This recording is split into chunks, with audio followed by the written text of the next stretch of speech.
I'm here to share my story about my son I lost in 2019 on his 27th birthday to fentanyl poisoning. Joey was a very shy young man. He was always curious about things, but he was curious about learning things. He wanted to learn a lot of things on his own. He didn't like support or assistance. He never really gave me problems. He was always respectful. He loved prayer. He loved school, and he loved art. He loved art. He loved to draw. He loved to use his vision. When he grew up, he wanted to be a mechanic. So he set out to pursue that. And as he got older, he started going into body mechanics, and he worked for a number of different companies. He liked doing detailing, cleaning cars. He loved welding. So he was a great young man. He never gave me problems. He loved art. He loved music, too. He loved music. He loved poetry. So Joey was my middle son. I'm a mother of 3 sons. So I had an older son who recently passed away as well to a pedestrian accident on New Year's Eve in 2023. And then Joey was my middle son, who was 27. And then I have a younger son who's 26. His name is Kobe J. So it's Christopher, Joey, and Kobe. And now I just have Kobe living. I still move on, though. I keep their memory lifted by doing a number of things to support their honor, as their mother. So Joey got older. He got older. I had my kids in Catholic private school, and he graduated from there, went to a art school up in New York, Columbus High School. Then we moved here to Virginia, and he graduated from Great Bridge High School. And then from there on, he pursued into mechanics. Like I said, he worked at a number of different places. His last stop was to do welding. He was going to do welding at Newport News. And, it didn't happen because he passed away. So Joey lost his dad in 2014 to a massive heart attack. When that happened, it didn't sit in well for him because they weren't talking. They were, not on good terms. So he felt like it was his fault, a sudden death, and you never get to say bye. And so it didn't kind of set in well with him, and he was introduced to cocaine. Cocaine became his coping, for his grief. And it started to get a little bit out of control. And he was using it like every day, every day. And he was going into treatment programs, but he was drinking as well, and he got a DUI and had to do some time for that. He did 8 months for DUI, came home, and then wasn't able to get the jobs he wanted. So that kind of put him in a more depressed state. His license was taken, and, the jobs he wanted to get, he couldn't get because now you have that on your record. So he went to the streets and always with the cocaine. The night of him going to the streets to get cocaine, it was tampered with fentanyl. So I received a phone call on his birthday at like 12:30 from his son's mother, and she said, Joey's collapsed and I can't get him up. And I'm like, what do you mean? She's like, I don't know what's wrong with him. So I'm in panic mode at that time because I just lost my parents. And my mom passed away in July. And here it is, October, and Joey has this situation. So we get over there to his house because he lived like 5 minutes away from me. And when I get there, I hear all of these fire trucks before I get to his house because he lived right up the street. I'm like, what is all of that fire trucks? Fire trucks always done something to me because when I was younger, I had a fire in my mom's house, so I didn't like fire trucks. It makes me nervous. So I started having anxiety that night, hearing all these fire trucks and ambulance, not knowing it was for my son. So when I get there, it's a swarm of fire trucks, police officers, everything's out there. And we walk in and they asked who I was, and I told them I was his mother.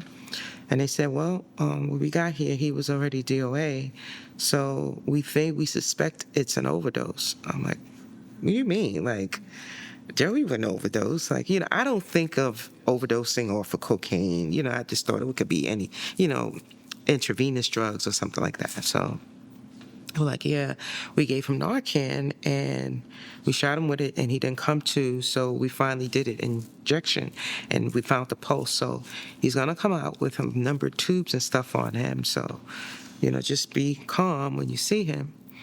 And the moment I saw him, I just, fell to the floor, like, look, my Joey, like, what is going on? So they rushed him to the hospital. Before going to the hospital, I prayed, and asked God to do what needs to be done, and whatever needs to be done, I have to honor it and respect it, because only He knows best. So when I get to the hospital, I felt like Joey was already gone when I saw him, so I didn't kind of second guess to think that it would be okay. I just set it in my heart to say, if he's at peace, I'm at peace. So when the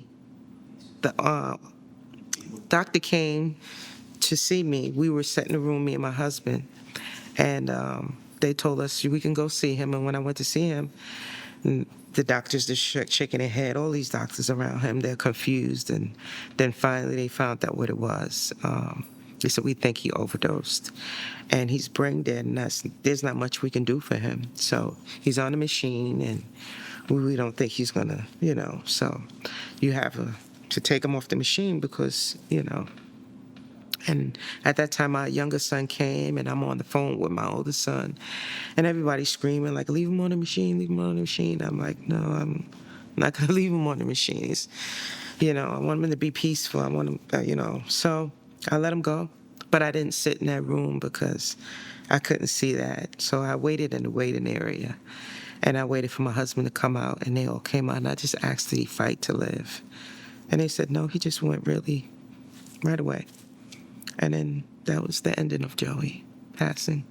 And then when I got the autopsy, I went all the way to find out what was the cause. And they told me it was fentanyl. I'm like, what is that?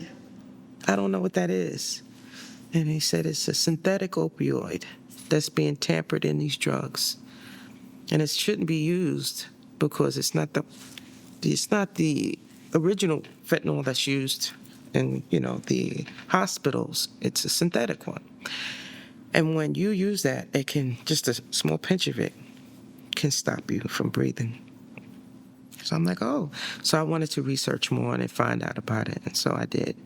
And then I found out he passed from fentanyl. And I started using my voice to talk to people and tell people the awareness of not just fentanyl, but the awareness of depression, grief, suicide, just emotions that people go to.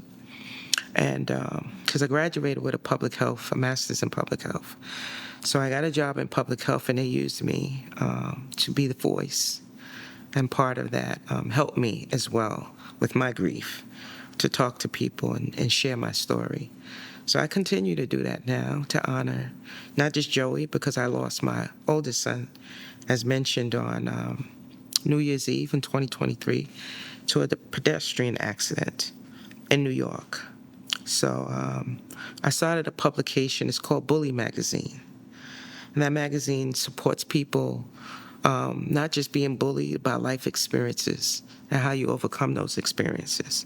So people share their story of hope, of their resilience, and how to tell people to speak up and don't allow that to set in. Not life being a bully. The challenges we go through in life can be a big bully. Bully on your losses, a bully on your sickness, a bully how you overcome your addiction, So bully on your experiences with school, experiences with employment, anything you've gone through in your life and how you overcame. Now, how did you overcome that situation you went through? Share your story so someone else that may have the same similar experiences can say, I can do that. I want to do the same thing she done so I can overcome and not sit in fear that people may judge me. So that's what Bully stands for. So I've been doing that publication since Joey's death. In 2020, I started it, and it's 5 years that I've been doing it. I also write children's books about social skills. So I wrote 7. And then I also am a part of a lot of organizations for moms that grieve. I do award ceremonies to honor moms as well, and people that do things in their profession, in the communities. So Bully Magazine is not just Bully Magazine, it's Bully Magazine Award Ceremony, it's Bully Documentaries, because I do documentaries as well. And now I just opened Bully Magazine Braid Lounge. So those are all the things I do to honor my 2 sons and to keep me in effects and continuing to move, because I still have to live for myself and for my younger son and my 2 grandchildren. So that is my story. Because there was a point that I couldn't go on. When COVID hit, I lost my job. I was doing mental health, qualified mental health professional, like counseling, with those that have a number of disparities in mental health. So I did that, but then I got laid off. COVID shut everything down. So I didn't know what to do. God gave me a voice and told me, you need to do a magazine. So that's when I started that magazine. They did investigate, but it's, because he went to the streets to get the cocaine, it's like, where do we know to go? They were very good detectives and told me, they give their condolences for the passing of him, but I just want to continue honoring him the best way I can by sharing who he was, the individual he was. He had his infractions with the law. He wasn't perfect.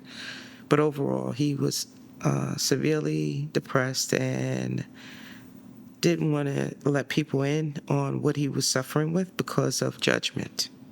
And I think a lot of people are judged in society because of maybe their mishaps, challenges they go through. And I think we need to be have a little bit more empathy for people, because nobody's perfect.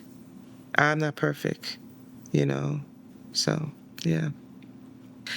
I have my moments, I have my days where I miss them, I cry for them, but I get back up. I try not to sit in it. And that's why I try to stay so busy. Everybody tells me, I don't know how you do it. I don't know how I do it. But God planted it in me, and I'm going to continue making it happen, because I know it represents my sons and other individuals as well. So I'm all about touching people's heart. And so I want to recognize people that are not recognized, and that's why I do the award ceremony. I want to honor those moms that are on the pavement, hitting the pavement to send awareness. So I do award ceremonies and give Heavenly Angel Awards to honor their loved ones. So yeah. Your strength and somebody else's strength will make that whole thing come to life. So, I'm all about that.